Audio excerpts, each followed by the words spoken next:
हनुमान जी इतने शक्तिशाली थे कि वे रावण के पुत्र का वध कर सकते थे, लंका को जला सकते थे, तो सीता जी को उसी समय लेके क्यों नहीं आए? ये भी जल्दी में है। युद्ध की जरूरत क्यों पड़ी? सही बात है भाई। पहली बात तो हनुमान अद्भुत हैं। किसी भी संगठन में काम करो, किसी नौकरी में काम करो, इस बात का ध्यान रखना कि उसके कारण तुम हो। तुम्हारे कारण तो वो है ही, पर उसके कारण भी तुम हो। मैं देखता हूं लोग मिलते हैं कि I did graduation from Oxford, then I did post graduation from Harvard, then working with government of India. मैंने कहा ये आखिरी बात सबसे अच्छी है, बाकी सब तो ठीक ही थी। हनुमान इसीलिए सर्वश्रेष्ठ हैं, सेवकों में अग्रगण्य, क्योंकि वो कभी ये नहीं कहते कि मैं कौन हूं, वो कहते हैं कि मेरी टोटल औकात ये है कि मैं इनका चेला हूं, इनका काम करता हूं। और महर्षि भी उनका परिचय देते हुए यही लिखते हैं कि इतने सारे गुण हैं, इतनी डिग्रियां, लेकिन अंत में क्या है? इनके हैं दूत। मनोजवम, मन की गति से चलते हैं। मारुत तुल्य वेगम, पवन के हिसाब से चलते हैं।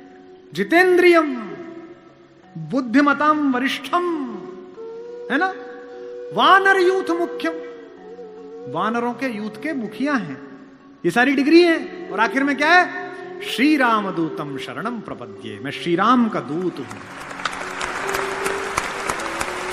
जब वो माता सीता से मिलने गए तब भी उन्होंने ये नहीं कहा कि वेल आई एम फ्रॉम, नहीं बोल सकते थे। पंच तत्वों में से एक पवन के बेटे हैं वो, मां अंजनी के पुत्र हैं वो, भगवान शंकर के मानस पुत्र हैं, ब्रह्मा उनके गुरु हैं। इंद्र ने वरदान दिया कि तू पानी में नहीं डूबेगा बचपन में। अग्नि ने वरदान दिया कि तुझे कोई आग जला नहीं पाएगी। ऐसा अद्भुत तेजस्वी आदमी ये नहीं कह रहा कि मैं ये हूं। क्या अद्भुत पंक्ति गोस्वामी जी ने लिखी है, मेरे अंदर से हिलोर उठती है, आपके अंदर भी उठेगी। एक ही परिचय, मां ने पूछा कि तू कौन है? एक ही लाइन का परिचय, राम दूत में मात जानकी। माता मेरा इतना परिचय है कि मैं राम का दूत हूं। और कसम भी किसी और की नहीं खाई। किसी और की कसम खाएं, मां की, पिता की नहीं, क्योंकि राम के यहां काम करते हैं। राम दूत में मात जानकी, सत्य शपथ करुणा निधान की। की कसम, राम दूत में मात जानकी, राम दूत में मात जानकी, सत्य शपथ करुणा निधान की। राम दूत में मात जानकी, सत्य शपथ करुणा निधान की। यह जो विनम्रता है कि मैं कसम भी किनकी खा रहा हूं? राम की खा रहा हूं। यही किसी एम्प्लॉय को अच्छा एम्प्लॉय बनाती है। मेरे पिताजी चाहते थे कि मैं आईएएस बनूं, कलेक्टर बनूं। निम्न मध्यम वर्गीय परिवार का सबसे बड़ा सपना होता है जी, लड़का कलेक्टर हो गया जी। लड़का कलेक्टर छोड़ो, ढंग से इंजीनियर नहीं हुआ, कभी हो गया। और बुरी बात, वो भी 4-5 साल पहले। एक दिन मैं घर गया अपने, तो मुझसे बोले भाई हम 1 महीने के लिए भारत भ्रमण पे जा रहे हैं। मैंने कहा जी कहां जा रहे हैं? उज्जैन जाएंगे, ओंकारेश्वर जाएंगे, रामेश्वरम जाएंगे, प्रयाग जाएंगे, इलाहाबाद जाएंगे। तो मैंने कहा जी मुझे बता दीजिए, मैं कुछ नहीं नहीं नहीं, तुम तो बड़े आदमी हो भाई, हवाई जहाज वाले, हम तो मास्टर आदमी हैं, 10-12 मास्टर मिलके जाएंगे। मास्टर मतलब प्रोफेसर रिटायर्ड। मैंने कहा जाएंगे? अरे नहीं नहीं हम चले जाएंगे, कोई जरूरत होगी तो हम तुम्हें फोन कर देंगे। मैंने कहा ठीक है जी। तो मैं उनकी स्टडी में गया, वहां डायरी पे उन्होंने पूरा शेड्यूल लिख रखा था। दिनांक इतने मई, सायं संध्या 5:30 बजे मसूरी एक्सप्रेस से प्रस्थान। मैंने उसकी फोटो खींची 3-4 पेज की, अपने मैनेजर को दी कि यार बाबूजी माताजी जा रहे हैं, जहां जहां अपने लोगों को फोन करा देना। वो हर जगह उनको लोग मिल गए, बाबूजी बाबूजी, माताजी माताजी, बाबूजी बाबूजी, जैसे तुम लोग लगे हो अम्मा के पीछे, सब लग गए। तो वो 1 महीने बाद लौट के आए। तो एक दिन मेरा ड्राइवर बोला कि वो बाबूजी पिताजी आपकी बहुत तारीफ कर रहे। मैंने करे नीच, तनख्वाह बढ़वानी है सीधे ही कह ले, हमारा बाप और हमारी तारीफ वो सोते में नहीं करें। बोले नहीं कर रहे थे। मैंने कहा तू झूठ बोल रहा, हो ही नहीं सकता। उन्होंने अद्भुत बात कही है।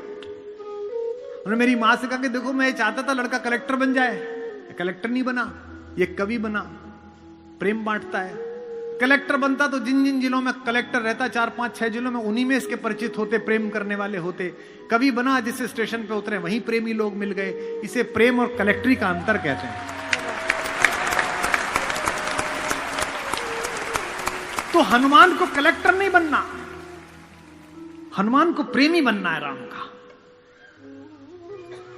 ऐसी बड़ी विभूति के संकट हरने का काम मिल जाए तो भी बड़ी बात है।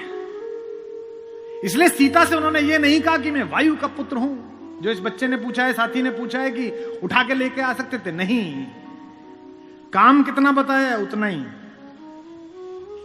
लड़के को देखने वाले आए तो बाप ने कहा कि बढ़ा चढ़ा के बताना। तो लड़का 12वीं पास था। बोले बेटा क्या करिए? बोले एम में। हाइट 5 10 थी। बोले हाइट कितनी? बोले 6 फुट 2 इंच। तो लड़का थोड़ा खांसा तो लड़की का बाप बोला कि बेटा खांसी हो गई? बोले नहीं, कैंसर।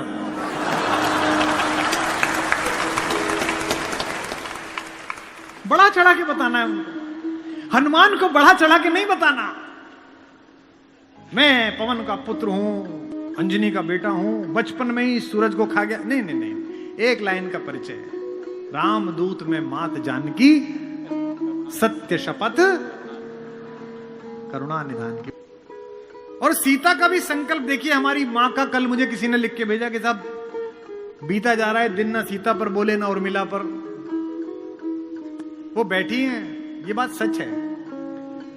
और इस प्रश्न को पूछने वाले मेरे भाई, जो अगली बात मैं कहना जा रहा हूं उसमें हमारी माओं का सम्मान है। हनुमान की छोड़ो, अगर विश्व से आतंक का पर्याय रावण को मिटाने की योजना ना होती तो हनुमान छोड़ो, अपने यौवन के समय में पोछा लगाते समय उल्टे हाथ से शिव का पिनाक उठा देने वाली भगवती ही रावण का नाश कर देती। हनुमान की आवश्यकता ही नहीं पड़ती।